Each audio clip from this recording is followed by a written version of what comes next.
Hello, this is Taylor Ellwood here from Magical Experiments, and tonight we are going to talk about the topic of how to deal with moments in your magical practice where you're feeling an experience of the magical doldrums, where everything isn't exciting and flashy and ooh so magical, when it's not all glittery and glamorous and all that other silly stuff that people get wrapped up around sometimes in magical practice. I know. I sound like I'm being a little harsh, but the fact of the matter is, I find a lot of times people get really wrapped up in the glamour of magic and don't really look at the reality of magic, the work of magic.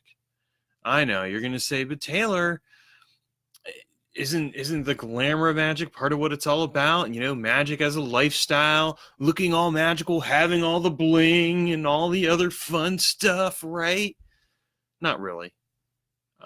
I find that when people are caught up in the bling, they're usually caught up in stuff that isn't really effective for the actual magical practice. And don't get me wrong, we all have our moments, our stages of bling and all that other fun stuff. We get into it, and that's okay.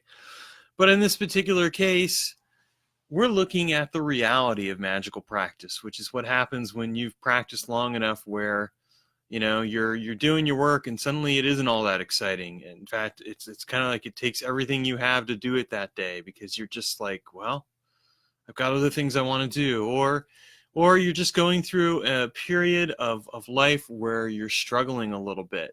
These are the things that I want to talk about today. And part of me is I just check really quick, no questions or comments about this, so it's just going to be all me just talking. And if you happen to watch the video, great. If you don't, that's all right too. So, what happens when we have these magical doldrums? What happens when things aren't as exciting and blingy and glamoury and all that other stuff and glittery? Here's the thing. Magical practice is going to be one of those things where if you're doing it every day, you're going to have experiences where you're doing magic and nothing obvious happens, nothing overt, no visitation from the angels or the gods or the demons or whatever else. It's just you doing the work. And that's actually part and parcel of what a lot of your experience in magic is going to be like. You're going to have periods where you're doing intense magical work and things are coming together, and you're going to have periods where nothing seems to really be happening and you're kind of like, why am I even doing this? The answer to why you're even doing it is because it's in those periods where things don't seem to be happening that actually the work is really happening. And you're probably like, what do you mean? Well, here's the thing. I find that when the way that magic works is that it really ends up working in the background. Like you're doing your work each and every day, you're doing the things that you need to be doing, and it's happening in the background, right? It's stuff that's going on, and you're just doing that work, and you're not necessarily getting a specific result, but you're just doing it anyway. And then all of a sudden, you have a whole bunch of things come together in your life. You have these magically intense experiences, and you probably think at the time, well, it must be because of the work I did this one day. And no, it's not. It's all the days accumulated beforehand. It's everything that's kind of been there, where it's been working its way through your consciousness, working its way into your life. That's why you have those kinds of experiences. And it just happens to happen on one day, and it's kind of like the phenomenon of the overnight success, right? People are like, wow, so and so became an overnight success overnight. And then it's like, no, not really. If you look at all the work that person did and how they got to be where they're at, that's how they became an overnight success. It wasn't something that occurred right away. It's something that they had to work at.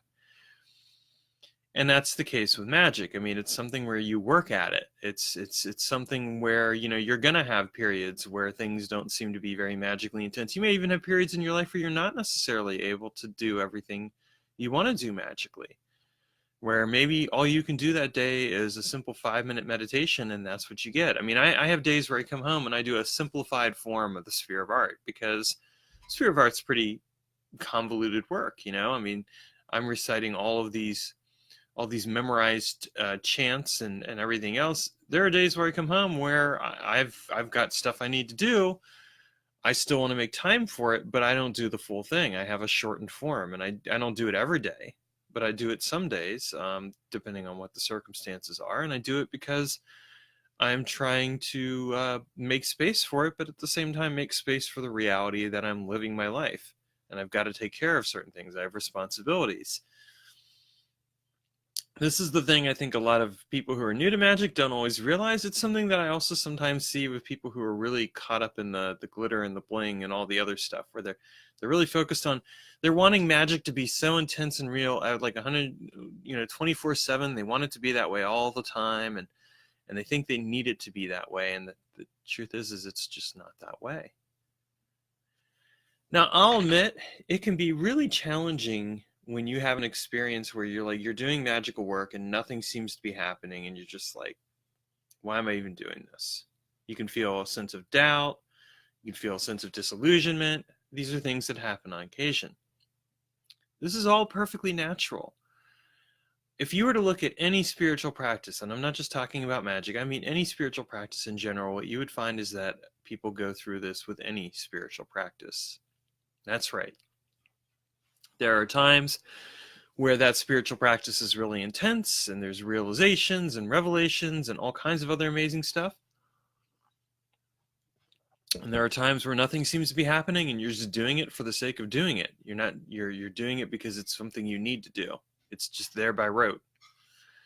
And I think when we learn to accept that and adapt to it and understand it, that's when we discover the true majesty and power of magic, because it's something where we begin to recognize it is happening in the background. It's something that's occurring, around us and in our lives. It's something that's part of what we're doing. It's something that we're living, as opposed to just something that we're doing. Doing magic is where, people get caught up in the bling and everything else, and in the moments where it's like, oh, it's so intense. Living magic is you're doing it day in and day out. You're not necessarily expecting a concrete result. And you understand that sometimes, in fact, you need to let the magical work just ferment in the background and create what it needs to create, so that when it does show up in your life, it happens when you need it. And that's really what I've found. I've had some amazing experiences this year with the sphere of artwork, but I've also had some experiences that, quite frankly, have just been me doing it and nothing really overtly huge happening.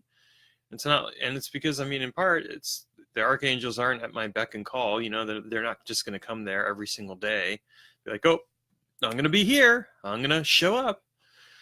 It's the same thing with my work with demons, with deities. It's just pure magical work, whatever. Sometimes you get those dramatic results, and sometimes you don't. I find that I get those dramatic results when I really need something to happen, and other times it's just kind of like it's all laying down the prep work. It's all doing, I'm doing all this work, and it's just kind of laying down the tracks in my life, preparing things and setting it up so that all of a sudden everything comes together when I need it to. And I think that if you can get comfortable with that and you can accept that it will actually take you deeper into your magical practice, because then you start to realize, there's something to just doing the work for the sake of doing it without necessarily getting caught up on that it has to be a certain way. Sometimes the most powerful realizations you actually have are during an experience where things don't seem to really be happening. Case in point, for me, one of the powerful realizations I'm having in my life is how much I have to let go of control, how much I just have to be in the moment.